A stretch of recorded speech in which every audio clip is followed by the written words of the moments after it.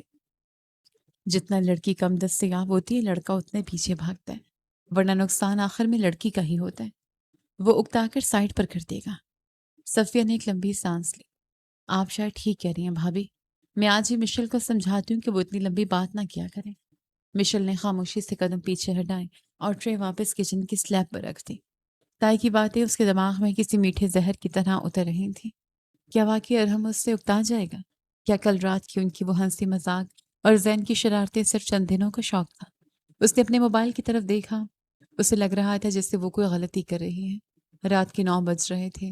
مشل اپنے بستر پر خاموشی سے بیٹھی تھی۔ موبائل کی سکرین پر ارحم کا نام جگمگا رہا تھا۔ اس نے فون کی طرف دیکھا لیکن اس کا ہاتھ آگے نہیں بڑھا۔ طائی شبانہ کی آواز گونج رہی تھی۔ ان کا دل بہت جلدی بھر جاتا ہے، وہ اکتا جاتے ہیں۔ گھنٹی بند ہوئی اور چند لمحوں بعد دوبارہ بجنے لگی۔ مشل نے گہرا سانس لیا، اپنے اندر کی ساری گرم جوشی کو دبایا اور کال ریسیو کر لی۔ ہیلو؟ مشل کی آواز میں کلبلی چہک اور خوشی کا نام و نشان نہیں تھا۔ وہ بالکل سپاٹ اور روکھی انداز میں بولی تھی۔ السلام علیکم، کیسی ہو؟ ارحم کی آواز حسب معمول پرسکون اور نرم تھی۔ وعلیکم السلام، میں ٹھیک ہوں، مشل نے انتہائی مختصر جواب دیا۔ دوسری طرف چند لمحوں کی خاموشی چھا گئی۔ ارحم نے شاید اس روکھے پن اور مختصر جواب کی توقع نہیں کی تھی۔ کیا کر رہی تھی؟ ارحم نے دوبارہ بات شروع کرنے کی کوشش کی۔ میں نے غلط وقت پر تو فون نہیں کر دیا؟ اگر کوئی مصروفیت ہے تو میں بعد میں کال کر لوں۔ نہیں، بس کچھ کام تھا، مشل نے سر جھکاتے ہوئے اپنے ہی ناخنوں کو کھردتے ہوئے جواب دیا۔ کام؟ اس وقت؟ ارحم کی آواز میں ہلکی سی حیرت تھی۔ آواز سے تو لگ رہا ہے جیسے کوئی بہت سنجیدہ مسئلہ ہو۔ سب ٹھیک ہے نا گھر پر؟ آنٹی ٹھیک ہے؟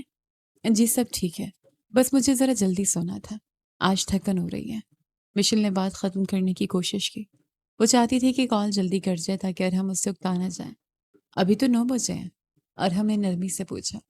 تم تو کل بتا رہی تھی کہ تمہیں رات گئے تک جاگنے اور کتابیں پڑھنے کی عادت ہے، آج اچانک اتنی جلدی نیند کیسے آ گئی؟ اسے مشل کا بدلا ہوا اور محتاط رویہ فوراً محسوس ہو گیا تھا۔ نہیں، ایسی کوئی بات نہیں ہے، بس مجھے آج نیند آ رہی ہے، ہم کل بات کر لیں۔ مشل نے جھوٹ بولتے ہوئے اپنی آنکھیں بند کر لی۔ وہ مزید بات نہیں کرنا چاہتی تھی۔ فون کی دوسری طرف ایک طویل خاموشی چھا گئی، ایک ایسی خاموشی جس میں کوئی ناراضگی نہیں بلکہ ایک عجیب سا بوجھ تھا۔ مشل کو لگا جیسے اس نے ارحم کو ناراض کر دیا۔ شاید وہ اب فون کاٹ دے گا، شاید وہ سوچے گا کہ یہ کتنی بدتمیز اور مغرور لڑکی ہے۔ اسے لگا تائی کا بتایا ہوا نسخہ الٹا پڑ گیا ہے۔ مشل ارحم کی آواز ابھی ابھری لیکن اس میں کوئی غصہ، طنز یا روایتی شکوہ نہیں تھا۔ وہ آواز ہلکی اور تھوڑی تھکی ہوئی تھی۔ جی، مشل نے ڈرتے ڈرتے جواب دیا۔ آج کا دن میرے لیے بہت برا تھا۔ مشل حیران رہ گئی۔ اسے توقع تھی کہ ارحم پوچھے گا کہ وہ کیوں ایسا رویہ اپنا رہی ہے، یا طنز کرے گا کہ ٹھیک ہے جاؤ سو جاؤ، لیکن اس کا انداز بالکل مختلف تھا۔ اس نے اپنا دفاع کرنے کی بجائے اپنا حال بیان کر دیا تھا۔ کیا ہوا؟ آپ ٹھیک ہیں؟ مشل کے لہجے کی وہ مصنوعی سرد مہری ایک دم ٹوٹ گئی۔ اس کی آواز میں وہی پرانی فکر لوٹ آئی، اور ہم نے فون کی دوسری طرف ایک لمبی سانس لی، جیسے وہ اپنی ساری تھکن باہر نکال رہا ہوں۔ آفس میں ایک بہت اہم میٹنگ تھی۔ کچھ چیزیں بالکل میرے پلان کے خلاف ہو گئے۔ کلائنٹ نے اینڈ ٹائم پر پروجیکٹ میں تبدیلیاں مانگ لی۔ صبح سے ٹینشن کی وجہ سے میرے سر میں شدید درد ہے۔ راستے میں گاڑی بھی خراب ہو گئی، اور تمہیں تو پتہ ہے آج دوپہر میں کتنی شدید دھوپ تھی۔ مجھے 1 گھنٹہ سڑک پر کھڑا رہنا پڑا مکینک کے انتظار میں، اور ہم کچھ دیر رکا پھر بولا۔ میں بس یہ سوچ کر خود کو تسلی دے رہا تھا کہ گھر پہنچ کر سکون سے بیٹھوں گا اور تم سے بات کروں گا۔ مجھے لگا تمہاری آواز سن کر یہ سارا ذہنی تناؤ ختم ہو جائے گا۔ میں تو زین سے بھی نہیں لڑا آج۔ مشل کی آنکھیں بھر آئیں، تائی کی اکتاہٹ اور دل بھر جانے والی باتیں کسی ریت کی دیوار کی طرح گر چکی ہیں، اور ہم اس سے وقت گزاری کے لیے بات نہیں کر رہا تھا، وہ اسے اپنا جذباتی سہارا سمجھ رہا تھا۔ ایک تھکا دینے والے دن کے بعد اسے سکون کے لیے مشل کی ضرورت تھی۔ آپ نے دوائی کیوں نہیں لی؟ مشل کی آواز میں خالص فکر اور بیویوں والا حق آیا تھا۔ بس ابھی آ کر بیٹھا ہوں۔ سر درد اتنا شدید ہے کہ کچھ سوچنے کا ہوش ہی نہیں رہا۔ سوچا پہلے تم سے بات کر لوں، پھر اٹھ کر کچھ دیکھتا ہوں۔ آپ فون کان سے لگا کر رکھیں اور فوراً اٹھیں، اسی وقت۔ مشل نے جلدی سے کہا۔ کہاں اٹھوں؟ مجھ میں تو کھڑے ہونے کی ہمت نہیں ہو رہی، اور ہم نے ہلکی سی مسکراہٹ کے ساتھ بہانہ بنایا۔ یہ بہانے مجھ سے مت بنائیں، سیدھا کچن میں جائیں، مشل نے سختی سے کہا۔ کچھ ہلکا پھلکا کھائیں، کوئی بسکٹ یا کچھ اور سر درد کی گولی لیں۔ میں یہی لائن پر ہوں، اور ہاں، جب تک آپ دوائی نہیں کھائیں گے میں فون نہیں رکھوں گی۔ ارہم کی ہلکی سی ہنسی سنائی دی۔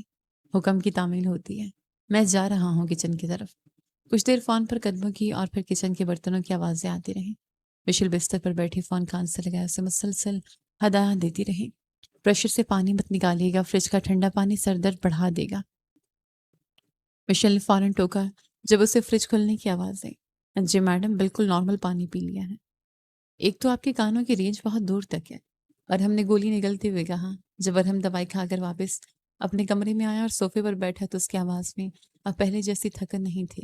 یقین کرو، دوائی سے زیادہ تمہاری اس ڈانٹ نے اثر کیا ہے۔ سر درد آدھا تو ویسے غائب ہو گیا، اور باقی آدھا اس خوشی میں چلا گیا کہ تم مجھ پر حق جتا رہی ہو۔ ارہم کے لہجے میں شوخی لوٹ آئی تھی۔ آپ اپنی صحت کا بالکل خیال نہیں رکھتے۔ کل سے اب ٹائم پر کھانا کھائیں گے، میں خود یاد کرواؤں گی۔ مشل نے مسکراتے ہوئے آنسوں کو صاف کرتے ہوئے کہا۔ یہ تو بہت اچھی بات ہے، مجھے کوئی اعتراض نہیں۔ اور ہم بھی مسکرا رہا تھا۔ پھر وہ اچانک سنجیدہ ہوا۔ اچھا سنو، مجھے نہیں معلوم کہ آج دوپہر یا شام میں تمہیں اچانک کیا ہوا تھا۔ تم کس سوچ میں تھی یا کس نے تم سے کیا کہا تھا؟ ارہم کی آواز میں گہرا ٹھہراؤ تھا۔ لیکن مشل، ایک بات ہمیشہ یاد رکھنا، میرے لیے تم سے بات کرنا کوئی ٹائم پاس، شوق یا مجبوری نہیں ہے۔ میں دن بھر کی تھکن کے بعد واقعی تمہاری آواز سن کر پرسکون محسوس کرتا ہوں۔ مشل خاموشی سے سنتی رہی۔ تم مجھ سے کبھی بھی کچھ بھی شیئر کر سکتی ہو۔ اگر مجھ سے کوئی بات بری لگے تو سیدھا بتا دینا۔ اور ہاں، جب واقعی نیند آ رہی ہو تو بے شک سو جایا کرو، مجھے بالکل برا نہیں لگے گا۔ لیکن یہ روکھے بن والے جھوٹے بہانے مت بنایا کرو۔ مجھے تمہاری آواز سے فوراً سمجھ آ جاتی ہے کہ تم کچھ چھپا رہی ہو۔ مشل کا دل ایک عجیب سے سکون اور خوشی سے بھر گیا، اور ہم نے نہ صرف اس کی جھوٹی بات کو پکڑ لیا تھا بلکہ بغیر کسی تکرار یا غصے کے اسے اتنی خوبصورتی سے سمجھا بھی دیا تھا۔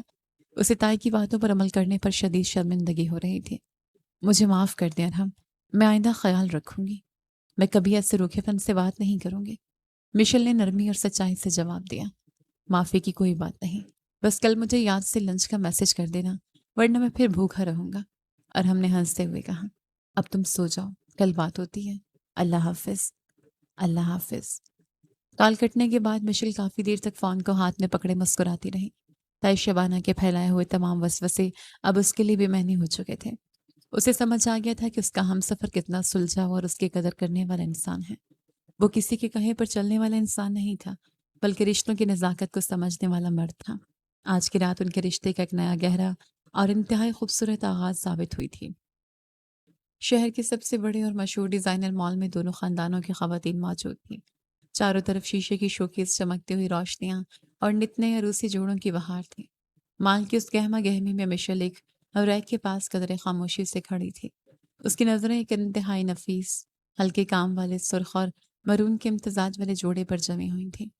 اس پر کوئی بھاری اور چبھنے والا کام نہیں تھا، بلکہ دھاگے اور ہلکے موتیوں کی بہت نفاست سے کڑھائی کی گئی تھی۔ وہ جوڑا بالکل مشل کی اپنی شخصیت کی طرح سادہ مگر بہت دلکش تھا۔ امی یہ دیکھیے نا ذرا، مشل نے جوڑے کا دوپٹہ ہاتھ میں لیتے اپنی والدہ صفیہ کو بلایا۔ مجھے یہ والا بہت اچھا لگ رہا ہے، کتنا ہلکا اور خوبصورت کام ہے اس پر۔ مجھے ویسے بھی وہ بھاری اور چمکیلے لہنگے سنبھالنے نہیں آتے۔ صفیہ نے قریب آ کر کپڑے کو ہاتھ لگایا۔ کام تو واقعی بہت نفیس ہے بیٹا، اور رنگ بھی تم پر بہت کھلے گا۔ سیلز گرل فوراً آگے بڑھی۔ میم، آپ کی چوائس بہت زبردست ہے۔ یہ ہمارے لیٹسٹ آرٹیکل ہے اور خاص طور پر ان برائڈس کے لیے ڈیزائن کیا گیا ہے جو ہیوی لک کے بجائے ایلیگنٹ لک چاہتی ہیں۔ میں اسے نکال کر دکھاؤں؟ اس سے پہلے کہ مشل اس بات میں سر ہلاتی پیچھے سے ایک بھاری قدموں کی آہٹ اور تائی شبانہ کی تیز آواز ابھری۔ یہ کیا؟ تم اتنے سادے اور پھیکے سے کپڑوں پر ہاتھ رکھ کر کھڑی ہو مشل؟ تائی شبانہ اپنے ہاتھ میں ایک انتہائی بھاری، حد سے زیادہ چمکیلا اور گوٹے کناری سے بھرا ہوا جوڑا اٹھائے ان کے پاس آ کھڑی ہوئی۔ ان کی آواز اتنی اونچی تھی کہ ارد گرد کھڑے چند لوگوں نے بھی مڑ کر دیکھا۔ مشل کے ہاتھ سے وہ مرون دوپٹہ چھوٹ گیا۔ شادی کا جوڑا ہے، کوئی عام دعوت کا سوٹ تھوڑی ہے جو تم نے یہ سوتی کپڑوں جیسی چیز پسند کر لی ہے۔ تائی نے حقارت سے اس نفیس جوڑے کو دیکھا اور پھر اپنے ہاتھ والا بھاری لہنگا مشل کے آگے کر دیا۔ میری سارا کی شادی پر تم نے دیکھا تھا کتنا بھاری اور مہنگا کام تھا اس کے لہنگے پر۔ پورے خاندان میں آج تک ویسی تیاری کسی لڑکی کی نہیں ہوئی۔ وہ جب سٹیج پر بیٹھی تھی تو لگ رہا تھا کوئی ملکہ بیٹھی ہے، اور تم یہ ہلکا سا کام پسند کر رہی ہو۔ تائی جان، مجھے زیادہ بھاری کام الجھن دیتا ہے۔ مشل نے دھیمی آواز میں نظریں جھکاتے ہوئے اپنا دفاع کرنے کی کوشش کی۔ مجھے بس یہی کام ہلکا اچھا لگ رہا ہے، میں کمفرٹیبل رہوں گی اس میں۔ ارے پسند اور کمفرٹ کو کیا کرنا ہے؟ چولہے پر روٹیاں تھوڑی پکانی ہے جو کمفرٹ دیکھ رہی ہو۔ تائی نے زہر خند لہجے میں کہا اور صفیہ کی طرف مڑی۔ صفیہ، تم تو سمجھا اسے، لوگوں کو بھی تو دکھانا ہوتا ہے کہ ارحم والوں نے کیسا شاندار جوڑا پہنا ہے۔ تم یہ لو، اس پر کام دیکھو ذرا۔ تائی نے بھاری جوڑا زبردستی مشل کے ہاتھوں پر رکھ دیا۔ ویسے بھی ہم درمیانے طبقے کی لڑکیوں کو ایسے مہنگے اور بھاری جوڑے پہننے کا موقع زندگی میں ایک ہی بار ملتا ہے۔ ارحم والے ماشاءاللہ کھاتے پیتے لوگ ہیں۔ اگر تم سادے کپڑوں میں گئی تو وہ یہی سمجھیں گے کہ تم غریبوں کی طرح رہنا پسند کرتی ہو۔ اپنی پسند کو چھوڑو اور وہ پہنو جو تمہیں ان کے برابر کی خاندانی لڑکی ثابت کرے۔ تائی کا یہ تقابلی طنز سیدھا نشانے پر لگا تھا۔ مشل کا دل جیسے کسی نے مٹھی میں بھینچ لیا ہو۔ سارا کی شادی اور اس کے جہیز کی مثالیں دے کر تائی ہمیشہ اس سے کمتر محسوس کرواتی تھی۔ آج اس کی اپنی شادی کی شاپنگ پر بھی انہوں نے اپنا یہ وار خالی نہیں جانے دیا تھا۔ وہ اسے باور کروا رہی تھی کہ وہ ارحم کے لائق نہیں ہے۔ مشل نے خاموشی سے سر جھکا لیا۔ وہ بھاری جوڑا اس کے ہاتھوں پر بوجھ لگ رہا تھا۔ اس نے سیلز گرل کو اشارہ کیا اور پیچھے ہٹ گئی۔ صفیہ بھی تائی کے طنز کے آگے کچھ نہ بول سکی۔ کیا ہو رہا ہے یہاں؟ کچھ فائنل ہوا یا ابھی تک کنفیوژن چل رہی ہے؟ اچانک ارحم کی پرسکون آواز نے مشل کو چونکا دیا۔ وہ مردانہ کپڑوں کے سیکشن سے سیدھا ان کی طرف آیا تھا۔ اس نے سیاہ رنگ کی جینز اور کیجول شرٹ پہن رکھی تھی اور اس کے چہرے پر وہی جانی پہچانی نرم مسکراہٹ تھی۔ ارے بیٹا، میں بس اس مشل کو سمجھا رہی تھی۔ تائی نے ارحم کو دیکھتے ہی فوراً اپنا لہجہ اور چہرے کے تاثرات میٹھے کر لیے۔ یہ بچی تو بالکل سادے کپڑوں پر ہاتھ رکھ کر کھڑی ہے۔ میں اس سے کہہ رہی تھی کہ ایسا شاندار جوڑا لے جو تمہارے خاندان کی لائف سٹائل اور تمہارے مرتبے کے مطابق ہو، لیکن یہ تو میری بات سننی نہیں رہی۔ کہتی ہے مجھے سادگی پسند ہے۔ ارحم نے ایک نظر تائی کے ہاتھ میں موجود اس انتہائی چمکیلے اور بھاری جوڑے پر ڈالی اور پھر مشل کے اترے ہوئے اداس چہرے کو دیکھا۔ اسے ساری صورتحال سمجھنے میں ایک سیکنڈ بھی نہیں لگا۔ وہ جانتا تھا کہ مشل کی یہ خاموشی احترام کی وجہ سے ہے، رضامندی کی وجہ سے نہیں۔ اس نے کوئی بحث نہیں کی، نہ ہی تائی کو کوئی تلخ جواب دیا۔ تائی جان، آپ کی پسند واقعی بہت شاندار اور بھاری ہے، ارحم نے انتہائی نرمی، تمیز اور شائستگی سے کہا۔